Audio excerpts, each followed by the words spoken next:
enlightenment means to be free from your ego forever. Like, I don't think enlightenment means to never have thoughts again or experience emotions again.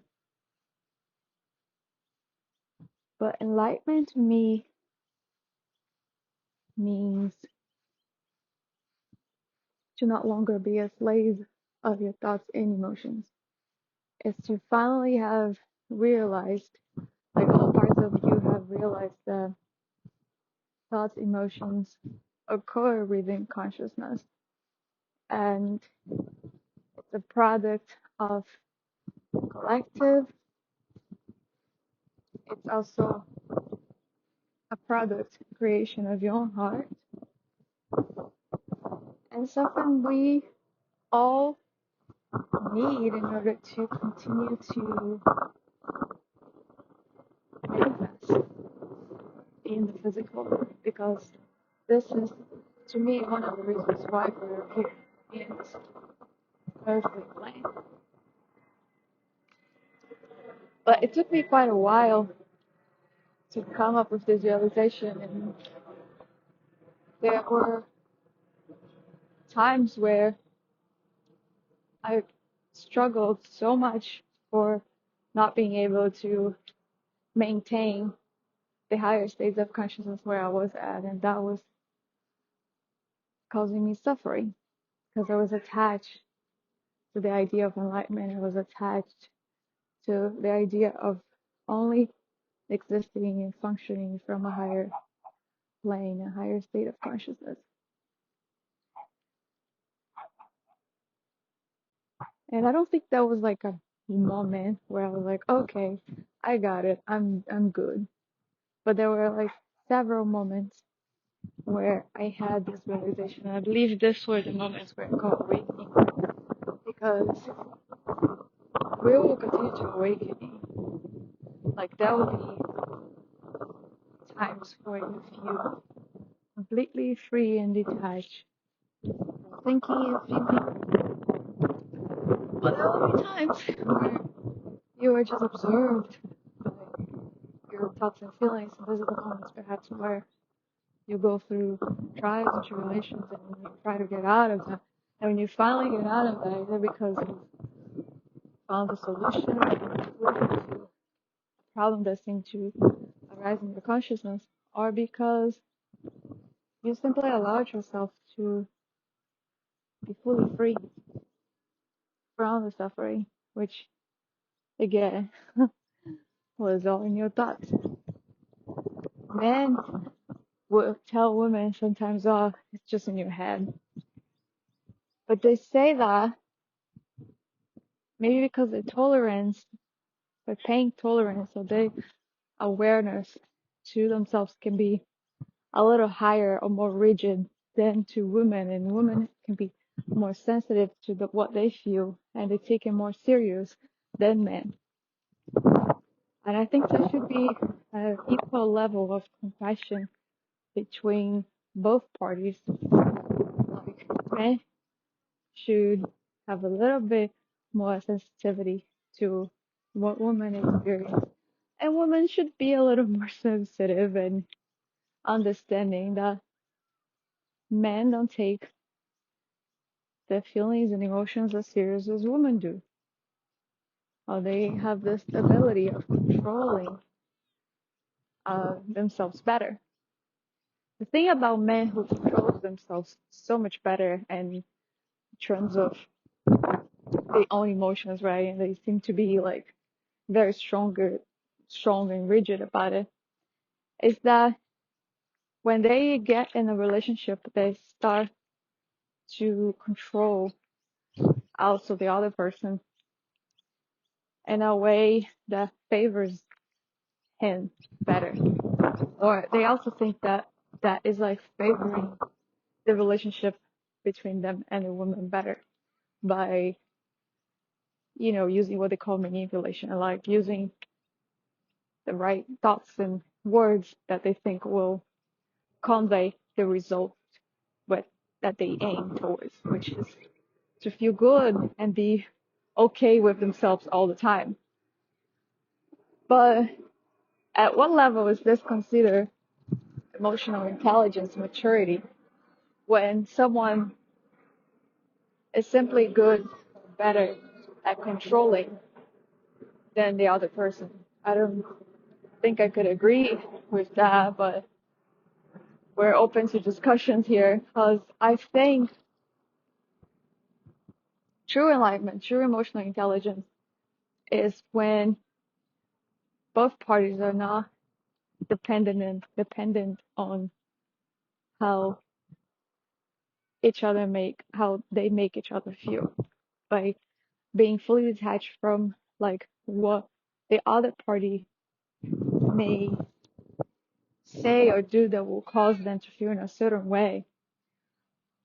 Um, but what happens is a lot of the times in in like many, relationship dynamics, men will leave a relationship when they feel like their emotions and thoughts are in harm, or that they can no longer control how they feel because the other person is triggering them way too much.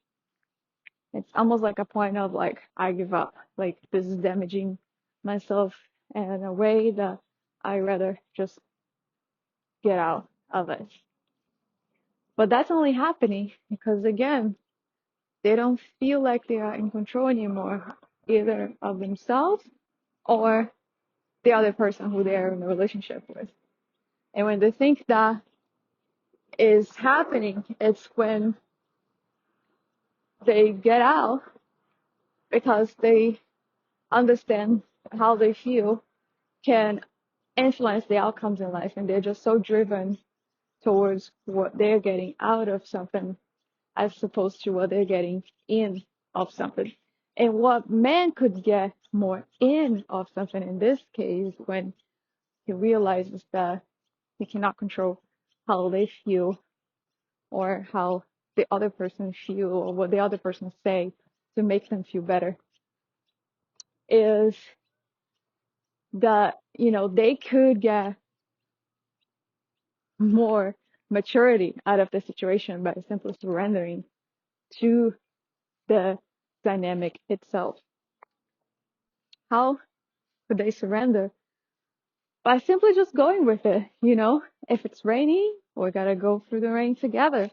And we will wait till it's sunny again, and we will do together whatever it takes to make it sunny again for both of us.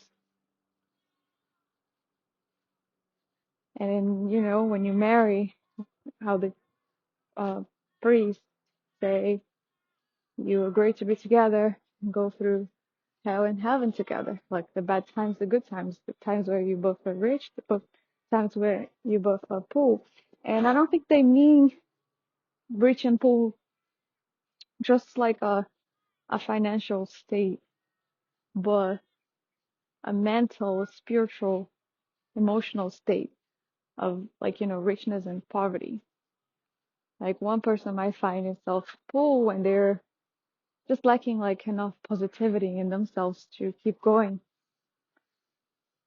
And one might find itself rich when they just feel abundant inside of positive emotions, positive feelings that just keep motivating them and driving them. And they're no longer a slave of their minds. They don't need to be inside their heads all the time, and a servant of their own thinking.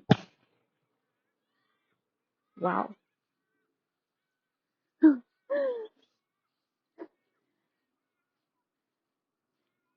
Whatever that was, it was a sign that this talk was meant to be at this time in moment in this lifetime. um, so to conclude, I'll say men and women have a long way to go when it comes to understanding how they can make a relationship work. They need to surrender a lot of control before they decide to commit together. Not only they have to surrender control, but they have to surrender a lot of pride. Pride is this thing that is like very convincing, strong, like it's just is this strong sense of like self-certainty within, which is very dangerous because a lot of people think that is safe and it's not.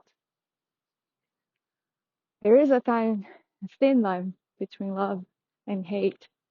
And I would say pride at times will really feel like, oh, I know exactly what I have to do, how I have to do this. Like I can simply block this person. I can simply give up of this thing because it's causing me too much stress. And I don't know if that's your case and that's why you're listening to this and you are finding yourself at this situation where you've been letting go of many relationships and many things that you are thinking it's damaging the quality of your thoughts, of your thinking, of your emotions. In one side, this could be good for you.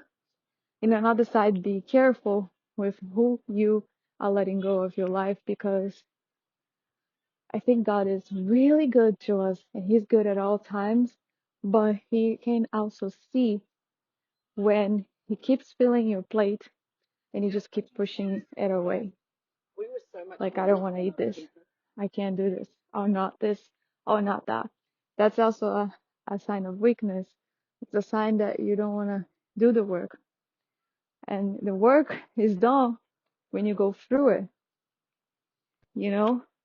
Because these are the times when you're tested to change your perspective about something, when you are tested on letting go of controlling something, when you are tested to choose positive as opposed to negative. And without these challenging relationships and challenging times that we go through, we wouldn't have a way to continue to practice it, but we're here to practice it in order to achieve those higher states of consciousness where we understand we're not our thoughts, but they are present and we have always two options: do nothing about it or do something with it. And the best thing is when you do something for better with it, when you turn that thing into gold, like the alchemist, he transmutes that thing into something else.